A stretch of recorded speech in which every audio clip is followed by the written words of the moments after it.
Brought to you by Palvi Agrico. आता शेतीसाठी जे काही लागणार ते घरपोच मिळणार, तेही मोबाईलच्या एका क्लिकवर। मतदार याद्यांमधलं दुबार नावांवरून सध्या रान पेटलेलं आहे। दुबार नावं असलेल्या या यादीला जबाबदार नेमकं कोण आहे? या यंत्रणेवर महाराष्ट्र निवडणूक आयोगाचा काही वचक आहे का? दुबार नावांची शहानिशा कोण करणार? ज्या दुबार नावांशी संपर्कच होणार नाही त्यांचं काय करणार? असे अनेक सवाल निवडणूक आयोगाला विचारण्यात आले। नगरपालिका नगरपंचायतीच्या निवडणुकांच्या कार्यक्रमाची घोषणा झाली आहे आणि या प्रेसमध्ये निवडणूक आयुक्तांना या घोळाबाबत विचारल्यानंतर त्यांची अक्षरशः भंबेरी उडाली। मात्र बऱ्यापैकी प्रश्न अजूनही अनुत्तरित आहेत आणि त्याची उत्तरं कधी मिळतील हा सुद्धा एक सवालच आहे। मतदार याद्यांमधील दुबार नावं हटवून मगच निवडणुका घ्या अशी मागणी विरोधी पक्ष सातत्याने लावून धरतोय। आंदोलन करतायत आणि पुराव्यांसह अक्षरशः रान पेटवलेलं आहे। अशात आता राज्य निवडणूक आयोगानं राज्यातील 288 नगरपरिषदा आणि नगरपंचायतींसाठीची निवडणूक घोषित केली आहे। 2 डिसेंबर 2025ला ही यासाठी मतदान होणार आहे आणि 3 डिसेंबरला निकाल आपल्या समोर येणार आहे। ही घोषणा करतानाच राज्य निवडणूक आयुक्तांनी दुबार मतदारांबाबत एक अजब उपाय हुडकून काढलाय आणि पहिलं तर दुबार मतदार असल्याचं आयोगानं कबूल केलंय। ही सगळ्यात मोठी गोष्ट मानली जाते। यावरूनच आता अनेक प्रश्न उपस्थित केले जाऊ लागलेले आहेत। मतदार यादीतील संभाव्य जी दुबार नावं आहेत मतदारांची, त्यांच्या नावासमोर डबल स्टार म्हणजे स्टारची अशी 2 चिन्ह लावण्यात येणार आहेत आणि बरीच प्रोसेस केल्यानंतर त्यांची ओळख पटल्यानंतर त्या संबंधित मतदाराला एकाच मतदान केंद्रावर मतदान करण्याची मुभा देण्यात येणार असल्याचं निवडणूक आयुक्तांनी सांगितलंय। आणि यावरच निवडणूक आयुक्तांना केलेले सवाल आणि त्यांची राज ठाकरेंच्या भाषेत उडालेली भंबेरी जी आहे ती आधी आपण बघूयात। प्रेसमधला जो निवडणूक आयुक्तांना या संदर्भात प्रश्न विचारले आणि त्यावर त्यांनी काय उत्तर दिली आहेत ते आधी आपण बघूयात। वोटिंग झालेले आहेत, राज ठाकरेंनी रद्दी दाखवली ज्याच्यामध्ये दुबार मतदानाचं होतं। ही नेमकी चूक कोणाची आहे? महाराष्ट्रामध्ये ज्या पद्धतीने मतदान झालेलं आहे, एका घरामध्ये 48 लोक आहेत, 72 लोक आहेत, तर ही नेमकी चूक कोणाची आहे? जर ही महाराष्ट्र निवडणूक आयोगाची नाहीये तर नेमकं ह्याला जबाबदार कोण आहे? नाही, आता ऍक्च्युली जी मतदार यादी आहे, मतदार ही भारत निवडणूक आयोगाकडून मतदार यादी आम्हाला मिळाली। म्हणजे आमचे जे पॉवर आहे ते दुबार मतदार आम्ही आयडेंटिफाय केलेले आहेत आणि याशिवाय ज्यांचे नाव त्याच्यामध्ये आलेले नाही ते सुद्धा आम्ही इन्क्लूड या मतदार यादीमध्ये केलेले आहेत आणि त्याप्रमाणे ही मतदार यादी फायनली आम्ही पब्लिश केलेली आहे। मग एका घरात 72 लोकांची जी यादी आहे त्याला जबाबदार कोण आहे? काय? एका घरात 72 लोकांची यादी आहे, सुलभ शौचालय असेल किंवा आयुक्तांच्या घरात जी यादी आहे त्याला जबाबदार नेमकं कोण आहे? नाही, आता याच्यामध्ये ही जी यंत्रणा आहे मतदार यादीची यंत्रणा वेगळी आहे। ही ऍक्च्युली याच्यावर तुमचा वचक नाहीये का? या यंत्रणा आम्ही फक्त ती यादी अडॉप्ट करतो। आम्ही फक्त ती जी यादी ती अडॉप्ट करतो, एक पर्टिक्युलर डेट ठरवतो आणि त्या डेटला ती यादी आम्ही अडॉप्ट करतो। त्याची शहानिशा कोण करतं? सर, शहानिशाचे जे प्रकार आहेत ते सांगितलं मी। दुबार मतदार असतील तिथे आम्ही बघतो, चुकीच्या प्रभागामध्ये गेला ती आम्ही बघतो, नाव इन्क्लूड झालं नाही, विधानसभा मतदार यादीमध्ये नाव आहे पण याच्यामध्ये नाही आहे ते इन्क्लूड करतो, काही क्लरिकल मिस्टेक्स असेल, एरर असेल ते इन्क्लूड करतो। ज्या ठिकाणी जागा त्या ठिकाणी मतदान झालं का? ज्या ठिकाणी ज्या ठिकाणी जागाच नाहीये, फक्त रिकामी आहे त्या ठिकाणी मतदार आहेत, मग हे याच्या संदर्भात काहीतरी असेल ना, काहीतरी जबाबदारी असेल साहेब? जबाबदारी जी आहे त्याच्यामध्ये प्रत्येक प्राधिकरणाची जबाबदारी जी निश्चित केलेली आहे। राज्य निवडणूक आयोगाची जी रिस्पॉन्सिबिलिटी ती राज्य निवडणूक आयोगाची आहे। भारत निवडणूक आयोगाचे जे अधिकार आहेत ते भारत निवडणूक आयोगाचे अधिकार आहेत। एक दुबार नावाच्या याच्यावरून जो आता सगळ्यात मोठा वाद सुरू आहे त्याच्यामध्ये प्रामुख्याने केंद्रीय निवडणूक अखत्याराची जी लिस्ट आहे तीच आपण आता परत एकदा वापरतोय असं तुमचं स्पष्ट म्हणणं आहे। मुळात यातल्या दुबार नावांच्या संदर्भात तुम्ही जे सांगताय की काही ठिकाणी डबल स्टार ज्यांची नावं साम्य असेल, पत्ता साम्य असेल, त्यांच्या संदर्भातले स्टार असेल, तर अशांची साधारणतः संख्या तुमच्याकडे आली आहे का? किती आहे? नाही, दुसरा मुद्दा ऍक्च्युअली संख्या सध्या मी सांगू शकणार नाही कारण की आता ही जी प्रक्रिया आहे ती प्रक्रिया प्रत्येक जे रिटर्निंग ऑफिसर आहे त्यांच्या स्तरावर सुरू आहे आणि त्यामध्ये ऍक्च्युली फिजिकल व्हेरिफिकेशन आणि मतदानाच्या 2 दिवस आधीपर्यंत ही प्रक्रिया सुरू राहील.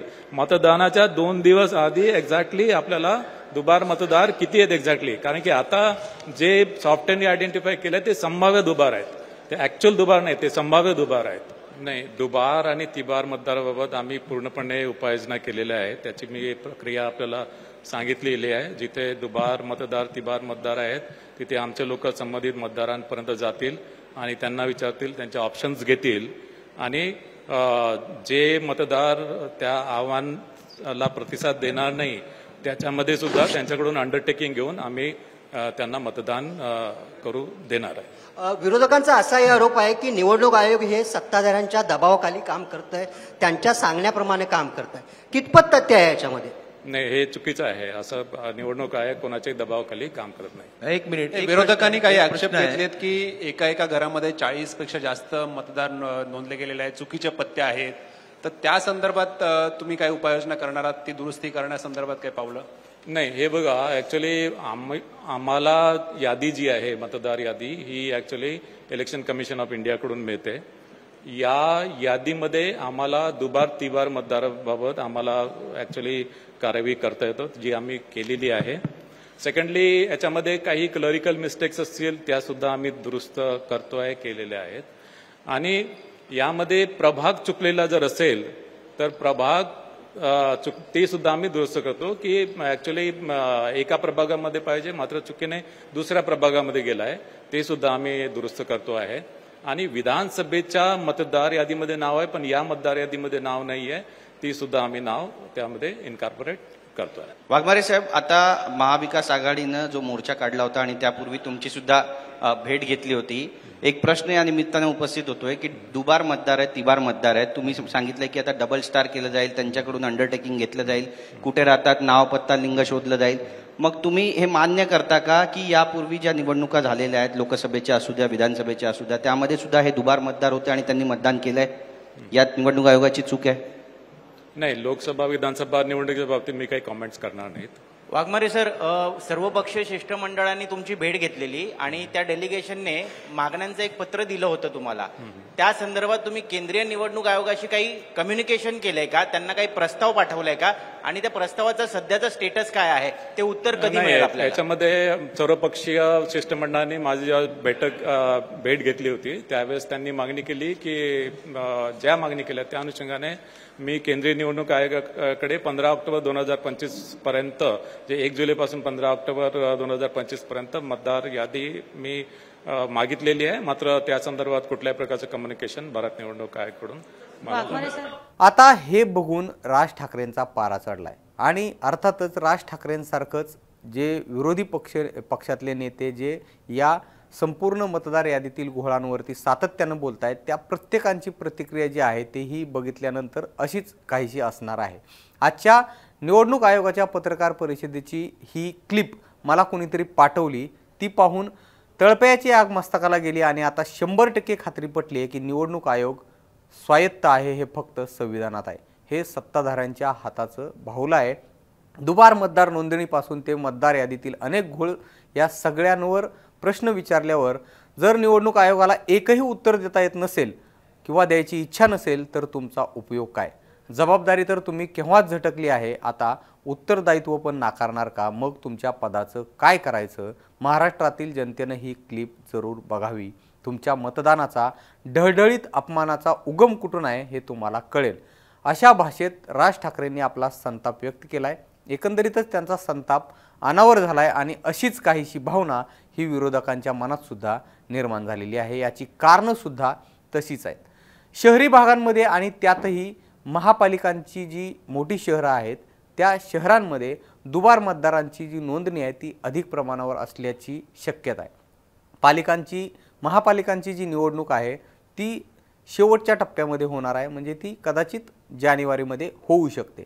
त्याआधी आता नगरपालिकांची आणि नगरपंचायतांची निवडणुकाची तर घोषणा झालेली आहे, त्यानंतर जिल्हा परिषदेची निवडणूक होणार आहे. महापालिकांच्या जी शहरं आहेत त्या शहरांमध्ये दुबार नावं हुडकून त्यांना 2 ठिकाणी मतदान करण्यापासून रोखणं कदाचित शक्य होईल. मात्र आता जी निवडणूक घोषित झाली आहे जे आता काही दिवसांवर येऊन ठेपली आहे, त्यांच्या तारखा जर आपण लक्षात घेतल्या तर यावरून आपल्यासमोर अनेक प्रश्न उपस्थित होऊ शकतात. आता नगरपालिकाच्या निवडणुकांसाठी जी नामनिर्देशन पत्र दाखल करण्याची तारीख आहे ती आहे 10 नोव्हेंबर. 10 नोव्हेंबरपासून नामनिर्देशन पत्र दाखल करण्याची तारीख आहे आणि 17 नोव्हेंबरला ही संपेल. याचं मतदान 2 डिसेंबरला होणार आहे. 3 तारखेला याचा निकाल येणार आहे. आता एवढ्या कमी काळामध्ये दुबार नावं शोधून, म्हणजे ज्यांची नावं दुबार आहेत त्यांना शोधून त्यांना आवाहन करत तो कोणत्या मतदार केंद्रांवरती मतदान करणार आहे या संदर्भामध्ये नमुन्यामध्ये अर्ज भरून घेतला जाणार आहे असं आयोग म्हणतंय. तर हे सगळं एवढ्या कमी कालावधीमध्ये शक्य आहे का असा महत्त्वाचा सवाल आहे. हमीपत्र त्यांच्याकडनं लिहून घेतलं जाणार आहे, म्हणजे ज्या एका ठिकाणाहून तो मतदार मतदान करणार आहे त्यांच्याकडून त्या ठिकाणावरती, म्हणजे जर तो आधीच्या या प्रोसेसमध्ये सापडला नाही आणि थेट मतदानाला आला तर त्याच्याकडून तिथं हमीपत्र लिहून घेतलं जाणार आहे. आणि मग ही जी प्रोसेस आहे ही प्रोसेस एवढ्या काळात खरंच होऊ शकेल का आणि ती किती पारदर्शकपणे होईल हा सुद्धा खूप मोठा प्रश्न आहे. कारण आता भविष्यामध्ये जिल्हा परिषदेच्या निवडणुका आहेत, महापालिकेच्या निवडणुका आहेत, तेव्हासुद्धा हा प्रश्न हे जे मुद्दे आहेत हे समोर येणारच आहेत. तर मग डबल स्टार करून एकाच ठिकाणी मतदान करण्याचं ठरवलं असेल किंवा ठरवत असतील तर त्याची ही प्रोसेस नेमकी कशी असेल हे पाहणं सुद्धा इंटरेस्टिंग असणार आहे. आणि या संदर्भामध्ये सगळं जे आहे ते नगरपालिकांच्या निवडणुकामध्येच उघड होणार आहे. बाकी या दुबार नावांच्या यादीला जबाबदार कोण आहे या यंत्रणेवरती, म्हणजे या सगळ्या यंत्रणेवर महाराष्ट्र निवडणूक आयोगाचं काय, म्हणजे नेमकं त्यांचा याच्यावरती किती दबदबा आहे किंवा किती त्यांचं वचक आहे याच्यावरती, दुबार नावांची नेमकी शहानिशा करणार कोण आणि या दुबार नावाशी संपर्कच झाला नाही तर त्यांचं काय होणार, असे सुद्धा अनेक प्रश्न आहेतच. आता आयोग म्हणतंय की शपथपत्र लिहून घेणार, पण त्याचं व्हेरिफिकेशन कसं करणार, त्या मतदारानं दुसरीकडे मतदान केलंय की नाही हे कसं तपासणार. जर निवडणूक आयोगाची यंत्रणा एवढी तगडी असती तर हे जे आधी घोळ निर्माण झालेले आहेत ते घोळच निर्माण झाले नसते. मतदार याद्यांमध्ये पत्ते, नाव किंवा फोटो या संदर्भातले सुद्धा मेजर घोळ आहेत आणि त्याचं डॅमेज रोखलं जाऊ शकत नाही आहे. त्यामुळं आता डबल स्टार लावण्याचं हे जे लॉजिक आहे ह्या लॉजिकचं नेमकं काय होणार हा सुद्धा एक मोठा प्रश्न आहे. एकंदरीतच या डबल स्टारमुळं मोठा गोंधळ उडाल्याचं सध्या चित्र आहे आणि आता याची अंमलबजावणी कशी होते आणि नगरपालिकेनंतर महानगरपालिका आणि जिल्हा परिषदेच्या निवडणुकांच्या वेळेस नेमकी यावर काय कारवाई होणार आहे हे पाहणं सुद्धा महत्त्वाचं असणार आहे. आपलं यावर काय मत आहे हे आम्हाला तुम्ही कमेंट बॉक्समध्ये नक्की सांगा आणि मुंबई तकला जर तुम्ही सबस्क्राईब केलं नसेल तर लगेच सबस्क्राईब करून घ्या. हा व्हिडिओ पाहिल्याबद्दल धन्यवाद.